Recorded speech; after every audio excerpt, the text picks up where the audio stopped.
¿Cómo están? Bienvenidos a Mirada Financiera. Este miércoles la Comisión de Hacienda del Senado aprobó de manera unánime la idea de legislar en general sobre el proyecto de reforma tributaria. Ello tras el acuerdo político que establece, entre otros puntos, un aumento del impuesto a las empresas a un 27%, renta atribuida opcional, tasa diferenciada para reinversión e incremento del límite para beneficio tributario de las pymes.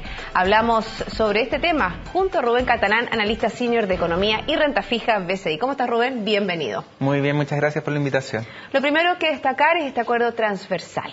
Sí, efectivamente. Yo creo que qué cosas son destacables de este proceso y este cambio en lo que teníamos, digamos, de proyecto de reforma tributaria.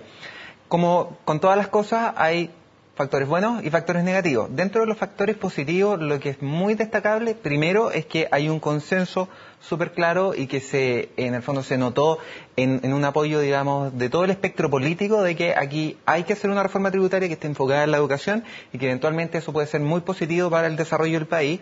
Ningún problema con eso. Donde podríamos tener, digamos, ciertos temas que son más complejos, es que de todas maneras estamos aumentando la tasa, digamos, de impuestos a las empresas de forma bastante relevante. ¿Se ha evaluado lo que significa aumentar de un 20 a un 27%? O sea, ahí hay un gran tema. Nosotros, dentro de los análisis que hemos hecho, una forma de enfrentarse a esto es que la recaudación que va a hacer el fisco es de en torno al 3% del PIB. Por lo tanto, habían recursos en la economía que estaban financiando proyectos que van a ser extraídos, ¿cierto? Que es un monto más o menos relevante. La inversión en total ronda el 22, el 23% del PIB. Por lo tanto, tú retiras ese 3% y el gobierno se ha comprometido a devolver un 1% porque eso va a ser un mayor ahorro, por lo tanto eso vuelve al sistema financiero y puede, como les dije, financiar proyectos. Pero el otro 2%, que va a ser más bien gasto y no ahorro, sí puede tener impactos en reducir la inversión y eso en el mediano o largo plazo puede significar que Chile crezca a tasas menores. Otro aspecto positivo que hemos visto dentro del análisis es la incertidumbre. La verdad que hoy día la bolsa local tuvo un repunte bien interesante, bien importante, y eso muestra que obviamente que bajando los niveles de incertidumbre hace que la economía se desarrolle, podría acelerarse un poco más.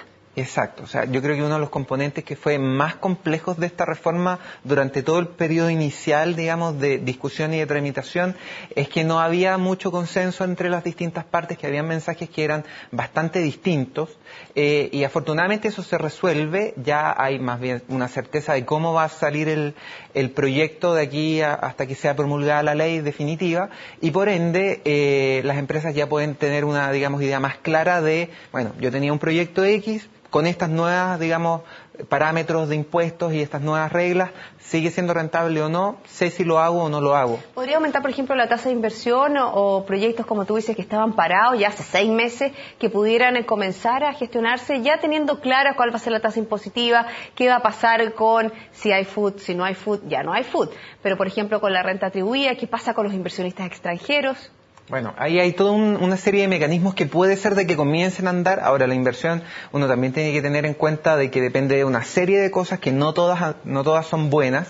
Una son los costos de la energía, por ejemplo. Otra es que hay una desaceleración en las economías emergentes. Entonces, todos esos factores entran en la balanza. Ahora sí, en la medida que veamos de que en el Senado se aprueba más o menos de la forma en que conocemos con este acuerdo la reforma, y que después eso es ratificado, porque como hubo modificaciones va a tener que volver a la Cámara de Diputados, eso es ratificado en la Cámara de Diputados y promulgado más o menos en la misma línea, probablemente ya veamos de que todo ese atraba que podía haber en la inversión por esta incertidumbre es, digamos, se desarma y tenemos un real proyecto. Otro aspecto que podríamos mencionar es todo lo que tiene que ver con la renta atribuida. Ya no va a ser obligatoria, sino que va a ser opcional, un poco como decía la OECD, que es un sistema que impera en este país, club de países en los cuales nuestro Chile ha estado inscrito desde el año 2010, si no me equivoco.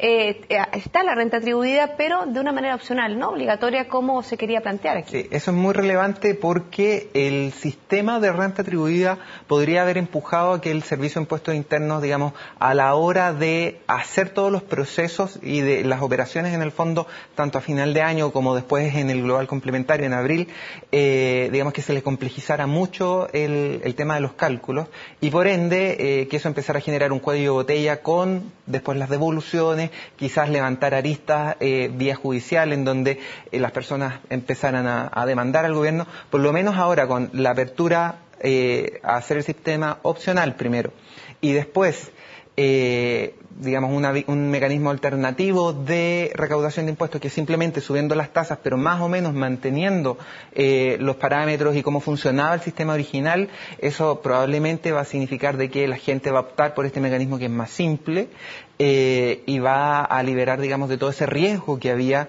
por el lado, digamos, operativo y también por el lado judicial para el gobierno. Bueno, una serie de aristas que en este programa no las podemos tocar, pero un punto importante es que este comienzo ha despejado un poco la incertidumbre. Vamos a ver qué pasa en los próximos días. Rubén, 1.000.000 de gracias por haberme acompañado en el día de hoy. Finalizamos así Mirada Financiera. Invitación, como siempre, es a quedarse en compañía de CNN Chile. Hasta pronto.